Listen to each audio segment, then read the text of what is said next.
Thanks for joining today's SONiC OCP session. This is Xin from Microsoft.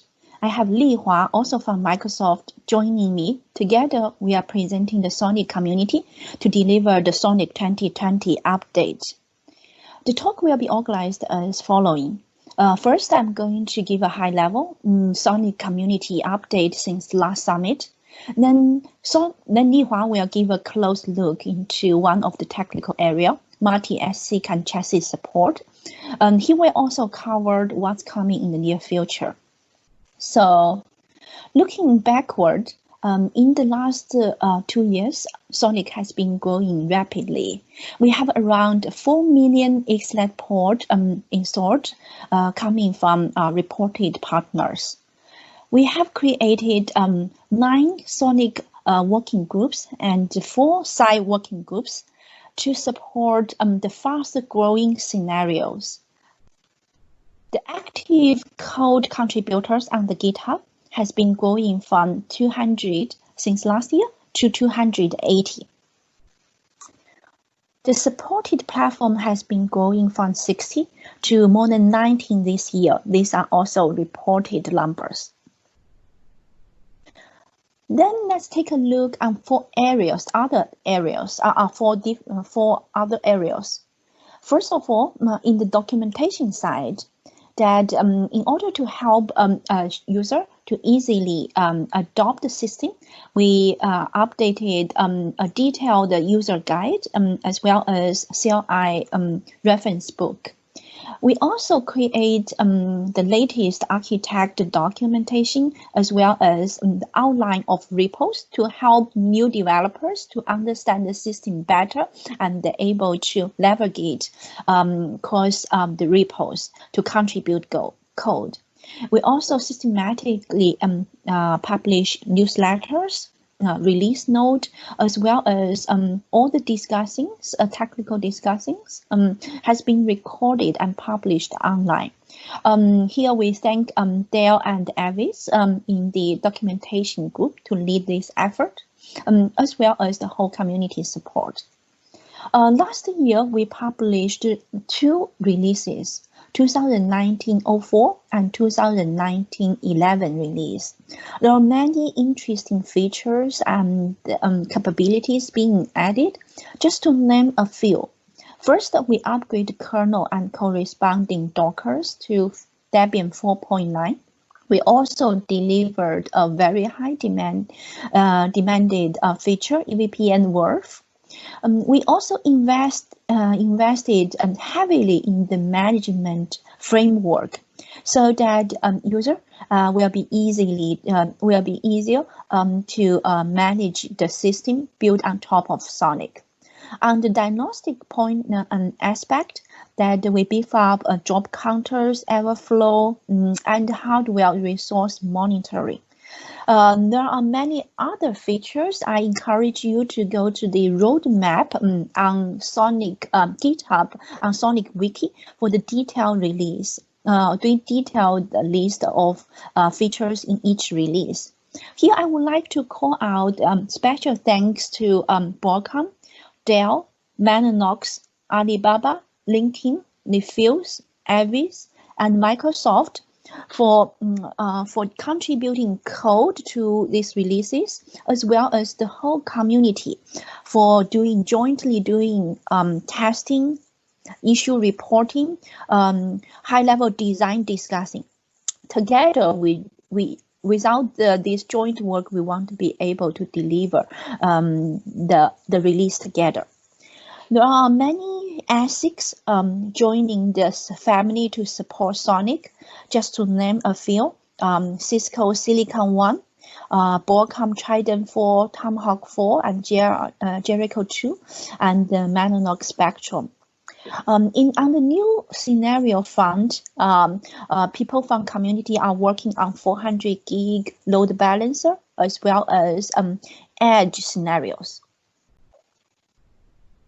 In the ecosystem, first of all, we thank all the community members who has been with us in the last 2 years. Together, we have growing the community, growing the SONiC release after release. We also welcome new members who joined since last year. We have eBay, Quitio, Comcast, and Target joined recently. We also have many hardware vendors, for example, Nokia, Stories, Inspire, Octara Networks, Soft Iron.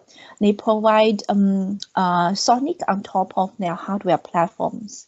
We also have system solution partners like Key Insight invested in SONiC test platform, Inside Packet, as well as Crito and Highwell working on ultra low power cable to support SONiC system. There are many interesting and exciting projects in the community. In the rest of the talk, I will give time to Lihua to focus in one of the area, that is multi-ASIC and chassis support. Yuan, I work for Microsoft Azure. Thank you for joining the virtual OCP Summit and join me for a quick update on SONiC's support for multi-ASIC devices and modular chassis. This topic has been raised by many people ever since the first day we announced SONiC in 2016. And now, with the great contributions from many companies and individuals, after days and weeks of long joint working sessions, we felt that we finally reached a point where we have a general consensus on the approach that we're happy with, and ready to marching on to the detailed design and execution phase across the industry. I'm really excited to share with you the updates here. So let's start by taking a quick overview of the different categories of networking devices. Please pardon me for a grossly oversimplified representation of networking hardware. So single ASIC devices are relatively simple. It typically has a single ASIC that provides the data plane functionalities and a single CPU that executes the operating system and provides the control plane functionalities. Multi-ASIC devices will have multiple ASICs that are interconnected to provide the data plane functionalities, but typically they still have a single CPU for the operating system. Modular chassis are quite a bit more complicated. They typically have line cards that in itself is already a multi-ASIC device, and with its own CPUs and ASICs. And these line cards are then interconnected with fabric cards. Fabric cards can have many ASICs, and the supervisors, or sometimes they call it the route processors, will typically host the CPU and the operating system that manages the fabric cards, as well as the environmentals of the chassis. With the added complexity of multi-ASIC devices and modular chassis, a key challenge to us is how can we design an operating system that can realize the beauty of the hardware, but without complicating the software. If you are a LEGO fan as I am, then you'll see that the key here is to Legolize the building blocks for maximum component reusability, and then have a good blueprint to put things together for a coherent purpose. Let's have a quick recap of SONiC's container architecture for single ASIC device. This will be our fundamental building block. In this architecture, SONiC provides a set of core containers, switch state service, the Redis database, and the syncd container. And then there is a set of application level containers, for example, BGP or TeamD, that provides protocol functionalities. All these containers are managed by systemd services in Linux. And how can we extend this to the multi-ASIC device? Linux namespace actually is a way that provides a clean and isolated networking environment for processes and services.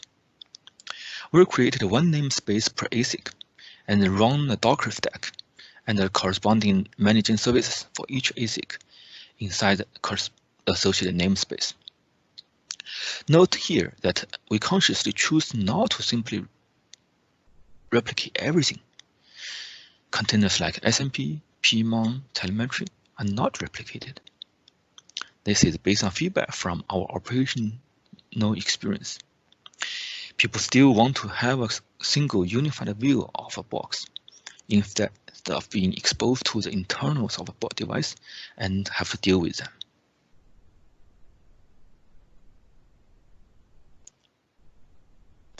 For modular chassis, how can we further extend SONiC to support modular chassis? One natural thought is actually to build a monolithic OS and then keep on replicating all the containers to cover all the ASIC in the devices. However, after a lengthy failure mode analysis, we decided to take another approach in which we replicate the SONiC instance itself for each line car. The line car itself is already a multi-ASIC device, so we'd be using the same namespace idea we just talked about earlier. The fabric SONiC, which runs the supervisor, would manage the fabric ASICs. It would also provide the chassis platform management, internal connectivity management, and a global database when line car SONiC needs to communicate with each other. At this point, I bet many of you would be asking if the architecture is applicable to VOQ-based systems. The key distinction of a VOQ system are the following 2 points. First, VOQ provides a clear separation of ingress and egress pipeline within the same chip or spanning multiple chips. Second, VOQ have a separate output queue at ingress per output port. So, because of the difference, the missing piece here is actually a good side model that can describe the forwarding behavior of VOQ and cell fabric. And with a great contribution from Broadcom, Arista, and Nokia, the SI community has worked together to create the VOQ SI. And this is in the final phase of vetting at the time of this video recording. With the addition of the VOQ SI, we believe the proposed SONiC architecture would work in a very consistent fashion. Now we have talked about all the components. Let's take a look at how we can use a simple standard routing paradigm to put a building block together. For devices with Ethernet-based chips as cross-connect, we can use a port-to-port VLAN tag switching, or as what we proposed last year, a VXLAN-based port switching. And then the front panel ASIC will have a full mesh IBGP peering for raw exchange. For devices with VOQ or cell-based cross-connect, we have devised a scheme for IP-BGP peering can still be set up over the fabric. Due to time limitation, I'd refer you to the side talk from Broadcom team. Now, let's take a look at the demo video of the SONiC running on multi-ASIC device. Thank you very much. Hello, today we'll see a demo of SONiC on a multi-ASIC platform. For the purpose of this demo, we'll use the topology depicted in this slide. In this topology, the T1 node is a multi-ASIC device which is connected to 4 T2s and 20 T0s. This multi-ASIC platform has 6 ASICs in it. ASIC 0 to 3 are the front-end ASICs, while ASIC 4 and 5 are the back-end ASICs. Each front-end ASIC has 2 port channels on each for both the back-end ASICs. IP addresses are configured on this port channel, and there is IBGP running between front and back-end ASICs. In the demo today, we'll show bidirectional ping between 01 T2 to 20 T0. So in this screen, the top window is the T1 device, and the bottom windows are T2 and T0 respectively. So in SONiC disaggregated architecture, each ASIC has a Linux namespace associated with it. So on this device, there are 6 ASICs, so there are 6 Linux namespaces configured. The SONiC Dockers are replicated for each of this namespace. So there are 6 instances of SWSS SWSS 0 to SWSS 5, 6 instances of SYNC-D, 6 instances of BGP running. If you look at the IP addresses on ASIC 0, ASIC 0 has 4 port channels. Port channel 0 and 1 are connected to the internal or backend ASICs, ASIC 4 and 5, while the other 2 port channels are connected to 2 T2 devices. Similarly, on ASIC 3, there are 2 port channels between ASIC 3 and ASIC 4 and 5 respectively. So let's try and ping from 01T to 22T0. So from 01T2, I'm trying to ping the IP interface of 22.0. And similarly, let's ping from 20T0 to 01T2. Okay, let's send a large number of ping packets to see how the packets are routed within the multi-ASIC platform. For this purposes, let's look at the interface counters for ASIC 0.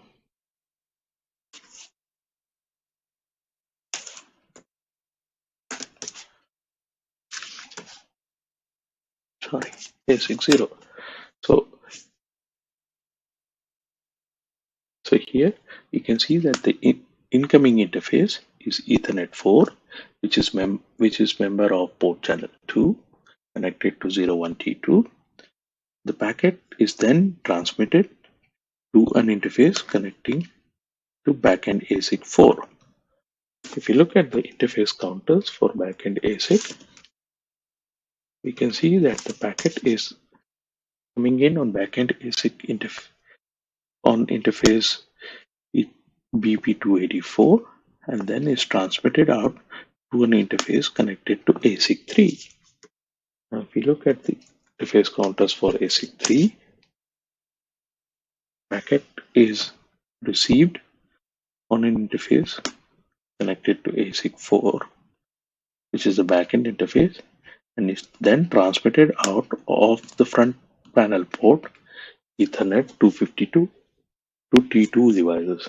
Similarly, the reverse path, packet is received on 252, sent to a backend ASIC, and then sent to ASIC 0 to be transmitted out to 01T2. Thank you. Thank you, Lihua. Now I'm going to conclude this talk by turning to you, SONiC members, as the builder and the players. We welcome you to participate in many different ways, such as you can add a missing piece. There are multiple scenarios has been worked on in the community, but there are lots of other interesting ideas has been floating and waiting for you to participate.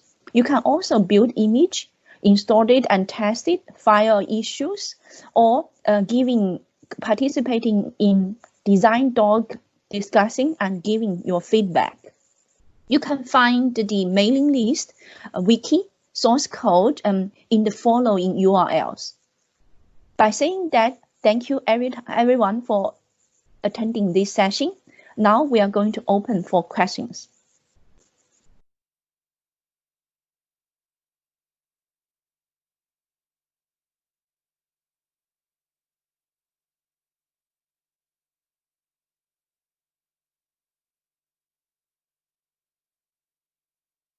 Hello, can you guys hear me?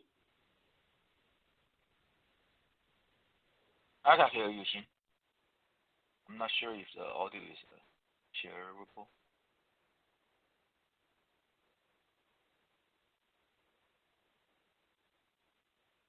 Okay, there is a question on the chat window about will we able to configure BGP unnumbered through SONiC CLI or through raw FRR only? So we This BTP unnumbered is on our 2020 June release target. We will go through the design review very soon in the community. Each feature coming to the community will go through the design review, code review, and as well as test review. So my ask for you is, Alexi, thanks for your question. Come to the design review to find the details of how this is designed and implemented. So ideally, for all the features we have, we will have a way to configure it either through configuration file or through CLIs. But the details, let's still find it in the design spec from the contributors. Okay, there is a question coming about what is happening with Silicon One. I'm going to take this. So as you have seen that Cisco has announced that Silicon One supporting SONiC. It's in their public PR. For details please contact Cisco for the roadmap timing. And also, what? Yeah, sorry. Can I chime in here? So actually, at a SONiC workshop earlier, around March, Praveen have talked about the project. So you can probably find some video there as well. And yeah, so that's probably yeah. So you can find information on OCP as well. Yeah. Okay. So I will also post the link of the previous workshop on OCP. You can find it has been all recorded and published on the OCP web. Please find in the chat window the workshop happened in March. Look for Praveen from Cisco, his video.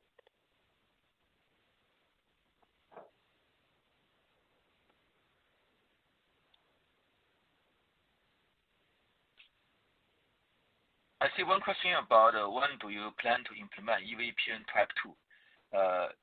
If I'm not mistaken, I think the community version of EVPN support is already in there. Yeah, I think that there's maybe you can check on that a little bit, and the EVPN working group does have some information there.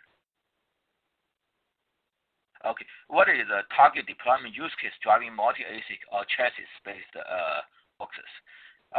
Yeah, so I think as we explained in the past, in Microsoft's motivation, right, our network at a tier 0, tier 1 is a single ASIC device, while in tier 2, tier 3, that's the data center spine and regional network, we typically use chassis devices. So that's the first early phase target deployment. And certainly our wide area network is also using chassis devices. So that's probably a little bit further down the road. Okay. I'm going to the next question. So the question is, in the demo that we showed, which silicon ASIC was being used for the demo? So actually, Lihua, would you like to take this? Yeah. So what I was hoping for is people pay more attention to the container layout instead of the ASIC specific. But that specific ASIC is the Trident 2, if that's your question. Yeah. So the design will support all kinds of ASICs interconnecting together. Yeah, the key point here is the software model is similar for multi-ASIC as well as for chassis. That's the idea that we want to demonstrate. There's a question on when do you plan to release 2020 June, in June or a little bit later. When will it be accessible on GitHub? we do plan to cut the branch on time, June 30th. We used to cut branch. After that, it will take some time to stabilize. Actually, the feature has been already started to checking into the master GitHub, the master branch. You can already access it. It's all accessible to everyone. We also have a bi-weekly issue triage meeting on Pacific time morning 8 to 9, which many people has been already testing the image from the master branch and start to report issues.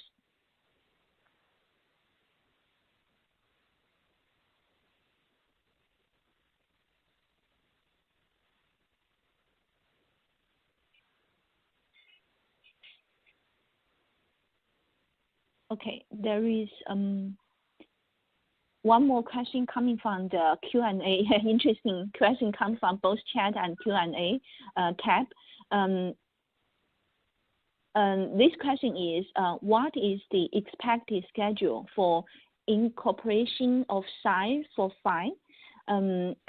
Phi meaning that Psi incorporated abstraction for Phi functionally component, and are all silicon vendors on the same schedule for incorporating Phi functionalities control here inside? So I can take this one. I think sure. Part of the reality, right, Psi being a header, right, is that all the ASIC vendors are on different time schedule for almost certainly, right, and even for the same vendor, when they have multiple Phi chip, they have different priorities. So I think that that's the binary support for different chip is going to come at a different timeline. There are certain Phi chip already support Psi pretty well, right? And so I think as with the ASIC support, we expect the support of Psi for Phi to expand over time.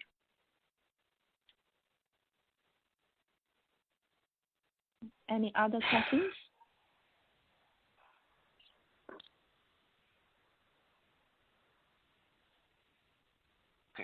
So there's a flipping back and forth between chat and Q&A. So on the chat side, there's a question for chassis. Where are the different Docker instances per ASIC are running? Are they assumed to be running on the line card or centralized processor card? Yeah, so great question. For the line card SONiC, the containers are running on the line card CPU. And for the Fabric SONiC, right? The containers are running on the chassis CPU, right? Basically the RP CPU. So I think basically the idea is to put the container laying out according to the hardware architecture, the CPU location, and the distribute work. There's another one about a load balancer. Two questions. At what level do you plan to put LB? Which load is being balanced? And have you considered using Kubernetes for auto-scaling control subsystem? Yeah, so great question. I think for load balancer, the typical way of people using it is for the north-south scenario, right? And certainly there's some use case for east-west, but I think north-west would be more kind of standard deployment.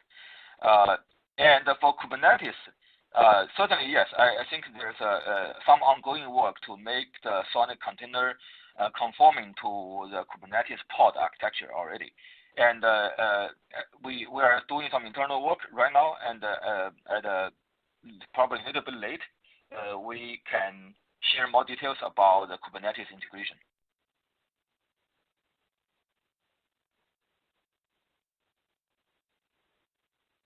Okay, I received some feedback saying there's some quality, audio quality issue. I'm not sure if people can hear. But,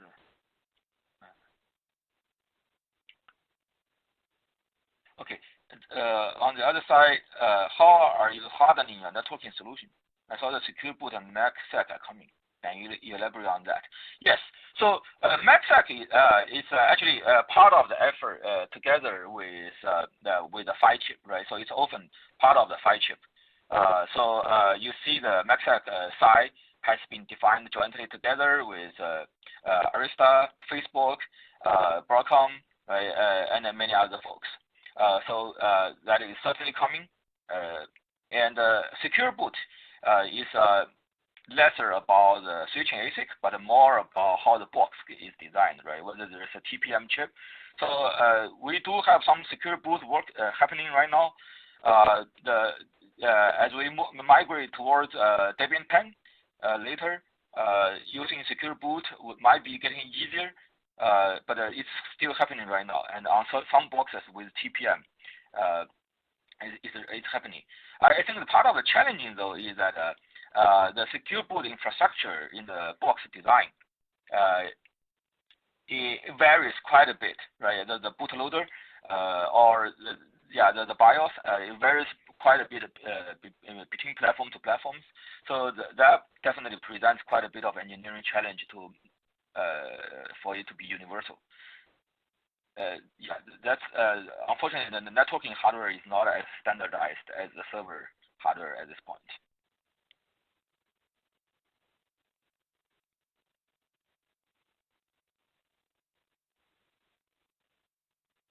Where can I find more information about Kubernetes usage analysis?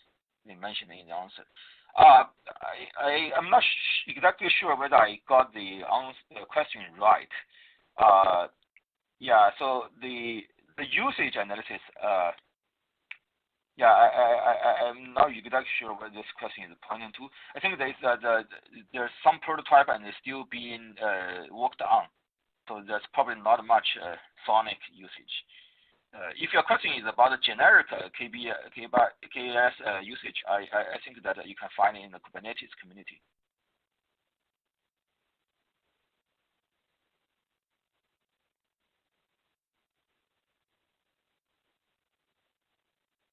Yeah, so the place, the link I put there is actually for all the design docs. This one hasn't using Kubernetes to orchestrate all the Dockers hasn't been published yet, but it's on the agenda. For the usually for the design doc, we will put some user scenarios, but you are welcome to participate in the community meeting to actively participate in the discussing.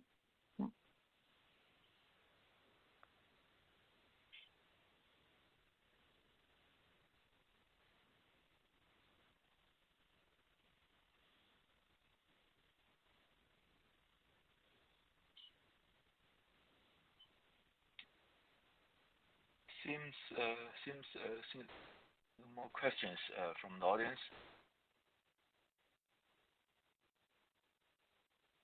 Yeah. Okay. With that, then we will be closing this session. We are moving to the next session. Thanks everyone for joining. Bye. Thank you.